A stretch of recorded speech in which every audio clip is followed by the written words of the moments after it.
ગુજરાતનો આવાજ।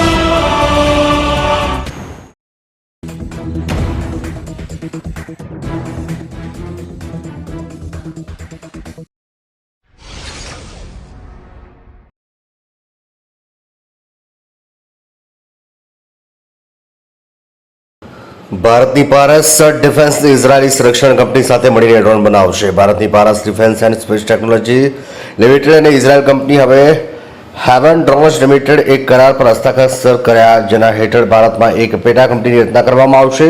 પ્રસ્તાવિત company Paras Heven advanced drones private limited સંરક્ષણ અને નાગરિક ઉપયોગ માટે લોજિસ્ટિક અને કાર્ગો ડ્રોનનું ઉત્પાદન કરશે। આમાં 51% હિસ્સો પારસ ડિફેન્સ પારસ રહેશે અને 49% હેવન ડ્રોન પાસે રહેશે।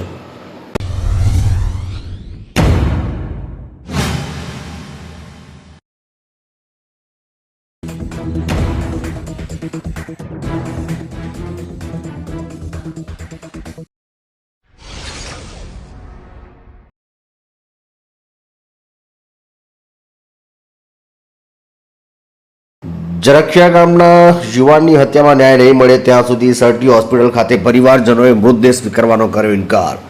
અમરેલી જિલ્લાના લાઠી તાલુકાના જરખિયા ગામે દુકાને નમકીન લેવા ગયેલા 20 વર્ષીય યુવાનની હત્યાની ઘટના બની, જે યુવાનની હત્યાના બનાવને મામલે મૃતદેહને પીએમ અર્થે ભાવનગરની સરટી હોસ્પિટલ ખાતે ખસેડાયો હતો, જ્યાં ધારાસભ્ય જિગ્નેશ મેવાણી સહિતના આગેવાનો હોસ્પિટલ પહોંચ્યા હતા અને જ્યાં સુધી પરિવારજનો ન્યાય નહીં મળે ત્યાં સુધી મૃતદેહ સ્વીકાર કરવાની માંગ કરી હતી।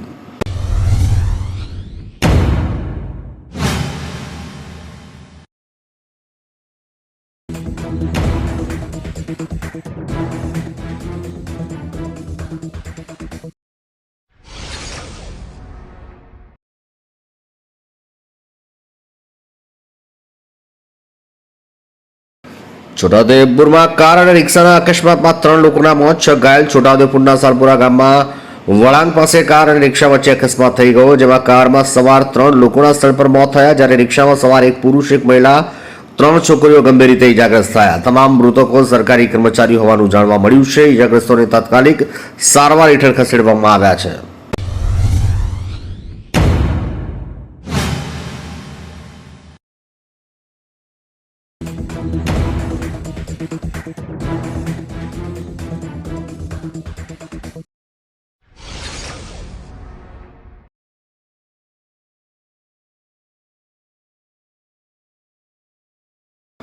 ઓસ્ટ્રેલિયામાં પોતાના વિદાય ભાષણ દરમિયાન સાંસદે પોતાના જૂતામાં બિયર નાખી પીધી।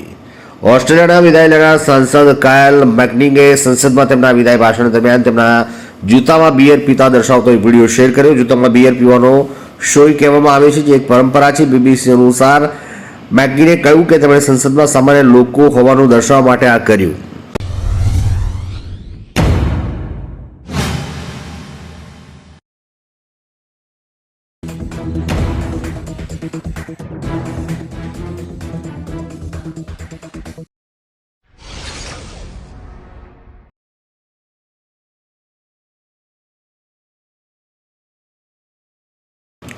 મજૂરી દીકરી RBSCમાં મેળવ્યા 98 માર્ક્સ, તેની પાસે પોતાનું પણ ઘર નથી।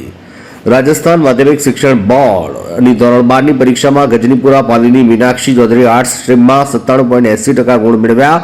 મીનાક્ષીના પિતા ખેતમજૂર છે અને તેમની પાસે પોતાનું ઘર પણ નથી। મીનાક્ષીના આચાર્યએ કહ્યું કે આ સત્રમાં શાળાના આર્ટ્સના 3 વિષયો માટે શિક્ષકો ન હતા। મીનાક્ષીએ 3જા ધોરણના શિક્ષકોની મદદ લીધી।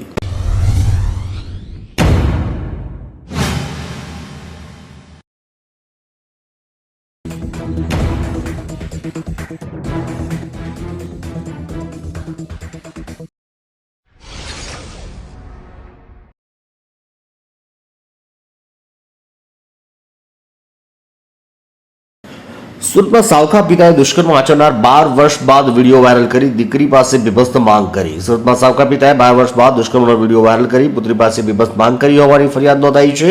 ફરિયાદ મુજબ આરોપી સાવકા પિતાએ 16 વર્ષીય દીકરી સાથે યૌન શોષણ કર્યું, જો કે 12 વર્ષ બાદ સાવકા પિતાએ તાબે થવાનો ઇનકાર કરતા આરોપીએ પુત્રીનો નગ્ન ફોટો અને અશ્લીલ વિડીયો વાયરલ કર્યો। પોલીસે સમગ્ર મામલે વધુ તપાસ હાથ ધરી છે।